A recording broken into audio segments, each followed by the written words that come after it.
शुक्र ग्रह की साधना। अवश्य मित्रों, शुक्र ग्रह की साधना से दूर होगा दरिद्र योग, मिलेगा अपार धन। आपका अपना ज्योतिषाचार्य दीपक कुमार आपके अपने YouTube चैनल फलित ज्योतिष में आप सभी लोगों का हार्दिक स्वागत करता है। मित्रों, आज एक ऐसे ग्रह के विषय में चर्चा कर रहा हूँ जो अवश्य ही 9 ग्रहों में से सबसे ज़्यादा शुभ ग्रह माना जाता है। शुक्र तारा उदित नहीं होता तो विवाह मुहूर्त भी नहीं निकलते, मांगलिक कार्य नहीं होते। जो पद शुक्र ग्रह को प्राप्त है वह अन्य ग्रहों को प्राप्त नहीं है। शुक्र ऐश्वर्य भौतिक चीज़ों का कारक ग्रह माना जाता है। मित्रों, सुंदरता का कारक ग्रह माना जाता है। शुक्र एक स्त्री कारक ग्रह माना जाता है।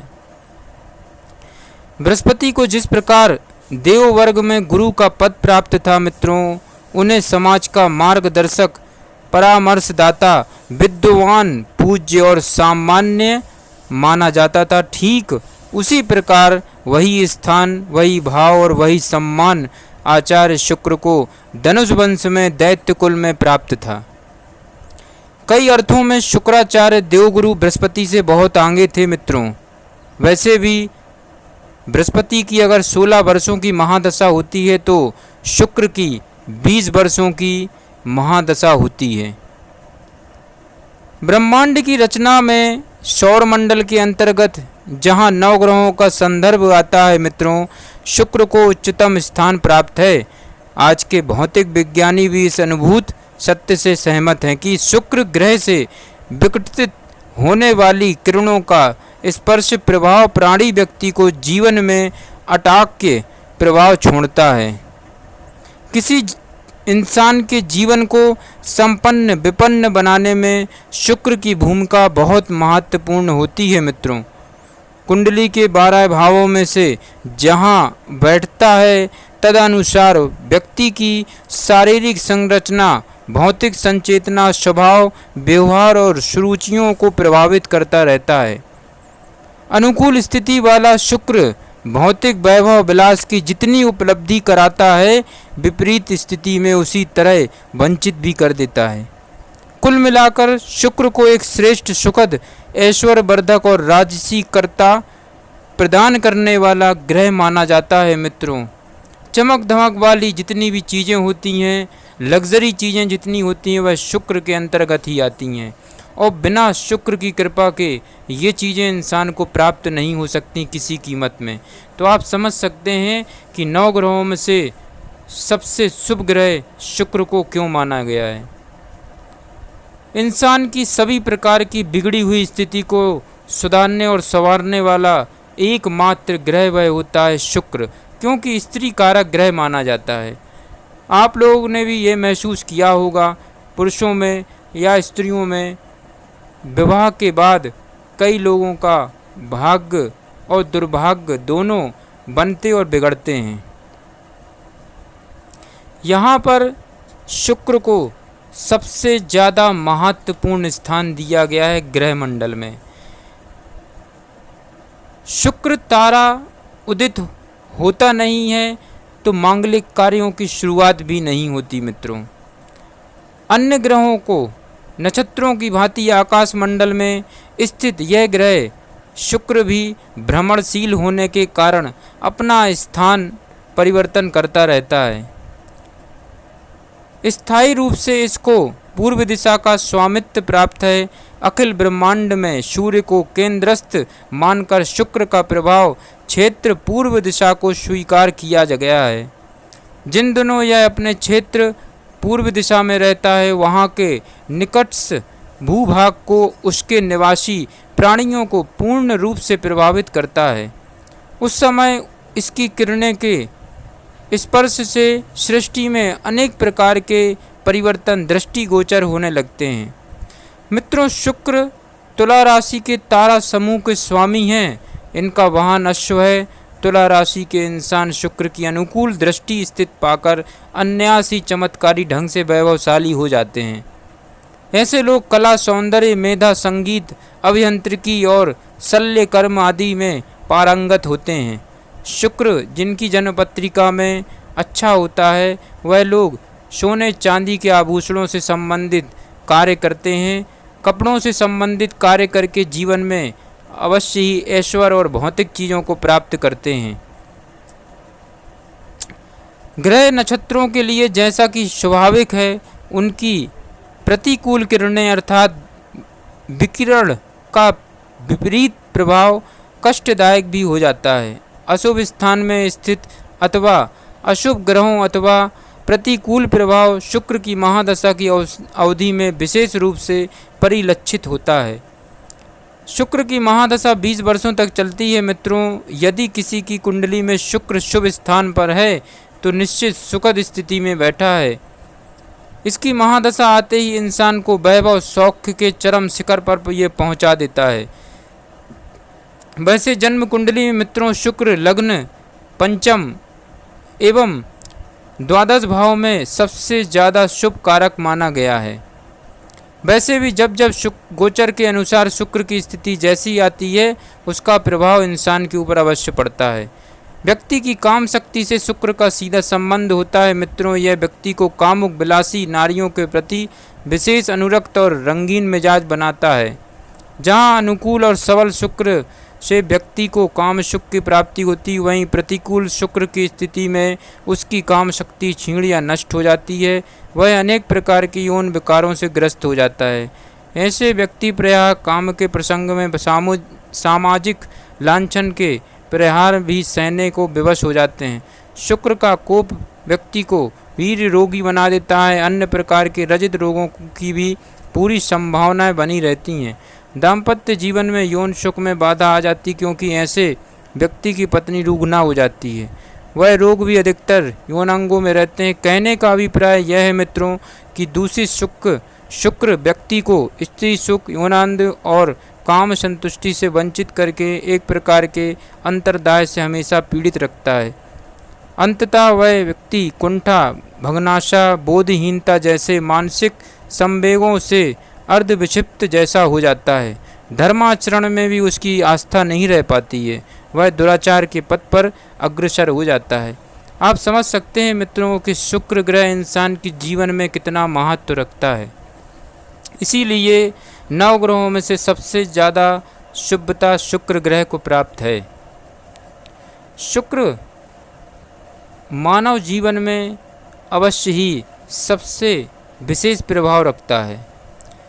शुक्र की उपासना करके व्यक्ति प्रतिकूल स्थिति को अपने अनुकूल बना सकता है मित्रों, और यदि अनुकूल है तो उसमें साधना के द्वारा और भी वृद्धि कर सकता है। यह स्वयं सिद्ध है कि मंत्र जाप की साधना सिद्धि से ग्रहों की कृपा दृष्टि साधक को अवश्य ही प्राप्त हो जाती है। मित्रों, शुक्र के मंत्र जो कि सिद्ध मंत्र हैं, ज्योतिष शास्त्र में बताए गए हैं, मैं उनको अवश्य आपको बता रहा हूँ। इनका भी उच्चारण आपको नियमित पूर्वक करना है, इसलिए ध्यान से आपको सुनना है। ओम द्राम द्रीम द्रोम शाह शुक्राय नमः। ओम हीम श्री शुक्राय नमः। ओम शूम शुक्राय नमः।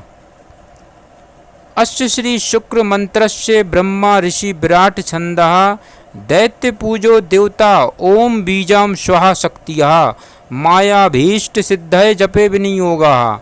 श्वेतां भोज निष्ण भाषण तटे श्वेताम्रा लेपनम नित्यं भज जान्य संप्रदतम वशो मणि हर्ष कष्टम वामे नयो कोरोण दक्षिण करे व्याख्यान मुद्रकितम शुक्रम दैत्य रजितम इस्त मुखम वंदे सिताम प्रभुअम। मित्रों, ये मंत्र जो मैं आप लोगों को बता रहा हूँ, अवश्य ही विश्वास के साथ आपको करना है। साधना विधि के अनुसार शुक्र ग्रह की उपासना के लिए कोई भी शुभ मुहूर्त होना चाहिए। अशुभ और विपरीत मुहूर्त में की गई उपासना का परिणाम भी प्रतिकूल होता है। मित्रों, सामान्यतः शुक्र की उपासना के लिए शुक्रवार का दिन श्रेष्ठ होता है। यदि शुक्रवार का दिन हो और उस दिन पुष्य योग भी रहे तो यह अनुष्ठान के लिए सर्वोत्तम है। पुष्य नक्षत्र की स्थिति बहुत ही शुभ और सबल मानी जाती है। अच्छे दिन की जानकारी में स्वयं परेशानी हो रही हो तो किसी अच्छे ज्योतिषाचार्य को से जानकारी आप प्राप्त कर सकते हैं। मित्रों, शुक्र की उपासना के लिए आपको बताया मैंने कि शुक्रवार का दिन होना चाहिए और पुष्य नक्षत्र हो तो और भी सही होगा। मित्रों, एक बात का विशेष ध्यान दें, शुक्र की अगर साधना आप करना चाहते हैं तो दिन का चयन हो जाने के पश्चात अनुष्ठान वाले दिन प्रातः ब्रह्म मुहूर्त में, जबकि शुक्र ग्रह आकाश में पूर्व दिशा की ओर उदित हो, साधक को स्नान करके श्वेत वस्त्र धारण करना चाहिए। अनुष्ठान के लिए एकांत कमरे का चयन करना चाहिए। मित्रों, पूजा में प्रयुक्त होने वाली समस्त सामग्रियों को पहले एकत्रित कर लेना चाहिए। इसके लिए साधक को श्वेत पुष्प, चांदनी, चमेली, केवड़ा, तगड़ आदि श्वेत पदार्थ का नैवेद्य, खीर, सफ़ेद मिठाई, मीठे चावल, दही, मिश्री आदि, श्रीखंड, चांदी का सिक्का, उपलब्ध न होने पर चांदी का टुकड़ा भी चलेगा। शुक्रदेव की प्रतिमा उपलब्ध न होने पर भोजपत्र पर श्वेत चंदन से शुक्र मंत्र लिखकर उसे प्रयोग में लाया जा सकता है। मित्रों, इत्यादि की व्यवस्था कर लेनी चाहिए। अब सर्वप्रथम साधक को एकांत कमरे में काष्ठासन पर शुक्र की प्रतिमा या भोजपत्र पर लिखे मंत्र को स्थापित करना चाहिए। फिर देव प्रतिमा की भांति उसे स्नान कराना भी आवश्यक होता है। इसके लिए गंगा जल या सामान्य शुद्ध जल का प्रयोग करना चाहिए। प्रतिमा को तो धराबद्ध जल से स्नान कराया जा सकता है, किंतु मंत्र प्रतिमा को जल में तर नहीं किया जा सकता, इसलिए उस पर जल की कुछ बूंदें छिड़ककर ही स्नान क्रिया की पूर्ति की जानी चाहिए। मित्रों, स्नान उपरांत सफ़ेद चंदन का लेप करके साधक को प्रतिमा पर श्वेत पुष्प अर्पित करना चाहिए। ध्यान रहे कि धतूरा, मदार, कनेर के पुष्पों को चढ़ाना वर्जित है। चंदन पुष्प के बाद धूप दीप अर्पित करना चाहिए और तत्पश्चात नैवेद्य अर्पित करके चांदी का सिक्का या चांदी का टुकड़ा प्रतिमा पर चढ़ाना चाहिए। इस समस्त प्रक्रिया में मौन भाव से शुक्र देवता का मंत्र जपते रहना चाहिए। मित्रों, इसके बाद संकल्प करना चाहिए और साधना को निर्विघ्न रूप में सफल बनाने के लिए शुक्र देव से क्षमा याचना करना चाहिए। साधक को प्रत्येक दिन 108 मंत्र जाप करना अनिवार्य होता है। साधक अपनी सुविधा के लिए श्वेत वस्तु की माला प्रयोग में ला सकते हैं। श्वेत चंदन, स्फाटिक, शंख, कुशाग्रंथि, मोती अथवा सफ़ेद हकीक की माला प्रयुक्त की जा सकती है। अब सबसे पहले विनियोग करके ध्यान मंत्र का जाप करें, उसके बाद मंत्र जाप का अनुष्ठान करना चाहिए। इसकी पूर्णाहुति भी शुक्र को ही की जानी चाहिए। निश्चित मंत्र की जप संख्या पूरी करने के बाद कम से कम 108 आहुति द्वारा हवन कराना चाहिए। हवन में भी जप मंत्र का ही प्रयोग करना चाहिए। हवन में सामान्य वस्तुओं के साथ गूलर की लकड़ी का प्रयोग करने का विधान है। हवन के बाद सामर्थ्य अनुसार 5 से 6 बालकों को श्वेत मिष्ठान का भोजन कराकर उन्हें दक्षिणा भी देना चाहिए।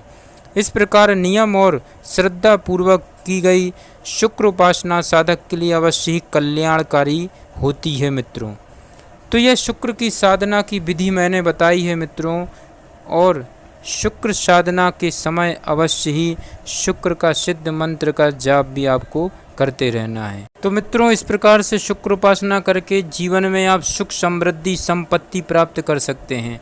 आपकी जन्म कुंडली में बना हुआ दरिद्र योग खत्म हो जाएगा, मुक्त हो जाएंगे दरिद्र योग से। जीवन में आपको सफलताएं मिलने लगेंगी अपने कार्य क्षेत्र में। तो ऐसे ही ज्ञानवर्धक वीडियो देखते रहने के लिए आपके अपने YouTube चैनल फलित ज्योतिष को सब्सक्राइब करें, लाइक करें, ज़्यादा से ज़्यादा शेयर करें अपने दोस्तों, अपने परिवार के सदस्यों के लिए, ताकि आप भी हमारे परिवार के सदस्य बन सकें। जय श्री गणेश की।